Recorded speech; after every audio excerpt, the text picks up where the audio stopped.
Welcome to the deep dive. Today, we are strapping on a pedal that really defined the sound of modern clean guitar for over 3 decades. I'm talking about the BOSS CH1 Super Chorus.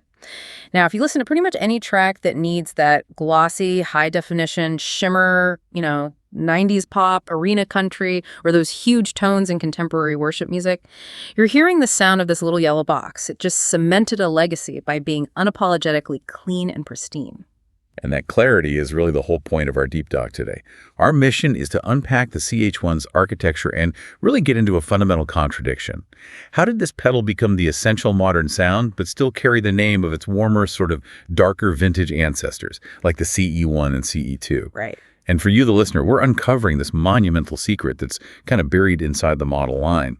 The CH1 isn't one pedal. It represents 2 completely distinct tonal eras. One is analog, one is digital. By the end of this, you'll know exactly how to spot the right CH1 for the sound you're after because they are not interchangeable. Okay, so let's set the stage with the history first. Yeah. The CH1 Super Chorus came out way back in 1989. And this wasn't just a minor tweak of the CE2. It was a deliberate statement from BOSS. The goal was to create something cleaner, brighter, just more high fidelity. They were actively pushing against that warm, lush, but maybe slightly dark and compressed chorus sound of the 80s. Yeah, they wanted shine, not soup. That's a good way to put it. Which brings us right to the most crucial insight about the CH1. If you're looking for one today, or maybe you have one from years ago, you have to understand this. BOSS did something extremely rare. They completely swapped out the core circuit architecture mid-production without changing the name. So you could own a CH1, but the DNA inside might be totally different from your friends. Yeah, and what's wild is how seamless that transition was, at least to the casual buyer. But tonally, it fundamentally fractured the pedal's identity. Yeah. So let's break down that first era. This ran from 1989 up until about 2001. This was the analog CH1.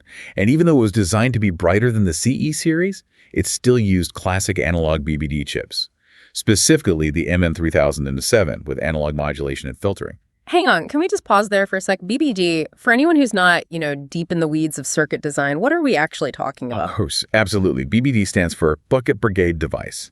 And you can literally think of it like a chain of tiny buckets capacitors that pass the audio signal along one to the next. As the signal gets passed down this line, there's a tiny audible delay and a slight degradation or filtering of the high frequencies. Huh? And that process is what creates that signature analog warmth. Yeah. That slight compression, the subtle grain or warble in the repeats. It's the character of analog modulation. The early CH1 has that warmth baked right in, which makes its modulation feel smoother, a little more musical, even if it was aiming for brightness. So then we hit the second era, post-2001, and everything changes. This is the modern version you'd buy in a store today. This was a complete paradigm shift. We moved to a purely digital DSP-based chorus. Correct. DSP, digital signal processing. So instead of those physical buckets of electricity, the signal gets turned into digital data, ones and zeros. And then it's manipulated by a specialized chip. The modern CH1 uses high-quality 24-bit converters, which means the signal is processed with extreme fidelity. The result is a pedal that's just clean, incredibly bright, pristine clarity, the bass is tighter, and the high end just shimmers without any of that BBD graininess. That's a huge distinction for anyone hunting for a specific sound. If you want that smooth, almost vintage feel, you need an analog one. And of course, those are now more expensive, more collectible. Precisely. The analog units are prized for that subtle warmth. But the move to digital was a necessary step. That revision was what kept the pedal relevant as recording tech moved into the high-fidelity digital era of the 2000s. It ensured the CH1 delivered that hi-fi clarity everyone started demanding. So despite this complete engine swap analog BBD versus digital DSP, the controls on the outside stayed exactly the same. Yeah, which just speaks to how good the original interface was. You have your standards, E-level, which is your wet-dry mix, rate for the speed of the modulation, and depth for the intensity. But compared to the old CE2, which only had 2 knobs, the CH1's defining feature has to be that 4th control, the EQ knob. This is the secret sauce. This is what allowed it to work in modern, dense mixes. And it's so important to understand that the EQ knob doesn't touch your dry guitar signal. It only controls the high-frequency content of the wet modulated signal. Which is brilliant. It is brilliant engineering. If the chorus effect feels too bright or piercing, you just roll off the highs of the effect itself. But your dry tone, your fundamental note, stays perfectly clear and articulate. It stops the chorus from washing out your pick attack. And when we talk about professional use, we have to bring up its secret weapon, the stereo output. This isn't just a second jack for convenience, it's a key part of the design. That's absolutely right. When you run it in mono, you use output A. Simple enough. But when you plug into output B as well, you unlock what BOSS called its excellent stereo spread. So technically, output B carries a phase-inverted wet signal, which, for the listener, just means the modulation wave, the sweep, is perfectly mirrored but reversed between the two outputs. So if the left amp's chorus is sweeping up in pitch, the right amp is sweeping down at the exact same time. Exactly. And that opposition, that phase inversion, is what creates this massive three-dimensional spatial effect.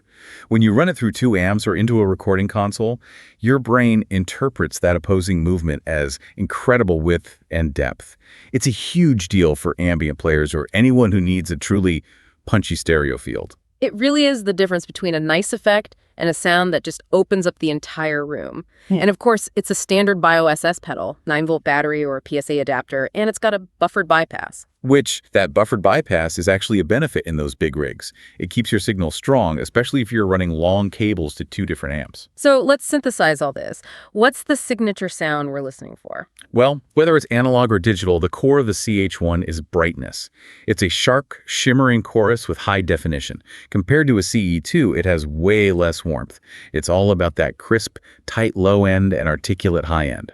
And that specific tonal profile is why it became the default choice for genres where clarity is just. It's non-negotiable. It completely dominated clean tones in pop and country. Think of those super clean, compressed Nashville tones where every instrument needs its own space. It's also the engine behind that classic wardrobe guitar shimmer, where that pristine top end and huge stereo spread are used to create these massive ambient layers of sound. Yeah, I always think of that sound. The guitar steps on the pedal and the whole track just opens up. It's like clean glass shattering. It's not gooey or watery, it's transparent. Precisely. And because of that high definition, it even found a home in technical genres like jazz and fusion, where complex chords need to maintain absolute clarity, which older chorus pedals could sometimes smear. That EQ knob and the tight low end ensure it doesn't step on the bass player's toes. Okay, but here's where it gets really interesting functionally. The CH1 works so much better with drive pedals than its ancestors did. Those earlier analog CE pedals would often get messy, just indistinct when you put them after an overdrive. The modulation would just kind of collapse. That's because the BBD chips introduce their own noise and compression, which just gets compounded by the distortion. But the CH1, especially the digital one, is way more forgiving. It's defined character, and that EQ knob let it work beautifully after an overdrive from modern modulation. It keeps everything articulated. So it became perfect for alternative rock, post-grunge, fusion. Anywhere you need that shimmer to cut through a wall of gain. You get the drive tone, but the chorus doesn't turn into sonic mush. Right. And that ability to sit cleanly post-drive is probably the single biggest reason it's still so relevant. It can do the subtle, clean widening, but it can also handle the aggressive side of things for lead tones. When you look back, the historical significance of the CH1 is it's huge. It was the technological bridge between classic analog chorus and the modern high-fidelity era. It became the default chorus for its time because it was reliable, affordable, and just so easy to fit in a mix. It gave producers what they wanted, articulation, not thick warmth. And its 30-plus-year production run makes it one of the longest-lived BOSS pedals ever made. That longevity really says it all. So let's just summarize the key takeaways for you, the listener. The pros are obvious. You get that unique EQ control for tailored brightness, a defined sound for clean or driven tones, and that incredible stereo spread. It's a workhorse. But there are considerations. If you're a vintage purist, the modern digital version might sound too sharp, maybe even a bit sterile for you. It just doesn't have the thick warmth of a CE1 or CE2. And also, while the stereo mode is incredible, we have to admit that in monos, it can sometimes feel a bit narrower or thinner than a classic analog chorus. It was engineered for clarity, not for girth. So ultimately, the CH1 sits in this really unique spot. It's cleaner and more hi-fi than its ancestors, but it's also proven to be more musical and versatile than a lot of other digital rivals that came later. It just delivers that brilliant shimmering modulation that enhances your signal without ever overwhelming it. So whether you decide to hunt down a collectible early analog one for that smooth grain, or just grab the modern digital version for pristine clarity, the CH1 is still a foundational choice. It's for any player needing a polished, mix-ready sound that fits right into a modern rig. It is, without a doubt, the sound of clean guitar from the last 3 decades. And that leads us to a final thought for you to think about. The CH1 is the perfect example of how technology, moving from simple BBD circuits to sophisticated DSP chips, can fundamentally change the sound of a legendary product while keeping the name and the function exactly the same. We always focus on revolutionary new products, but the real mystery is often hidden in these evolutionary changes and things that have been around forever. So what essential long-running piece of gear in your own field, a camera lens, a software program, anything, might have had a similar secret technological transformation under the hood? And how has that quiet shift influenced how it performs today? Go look for those hidden changes.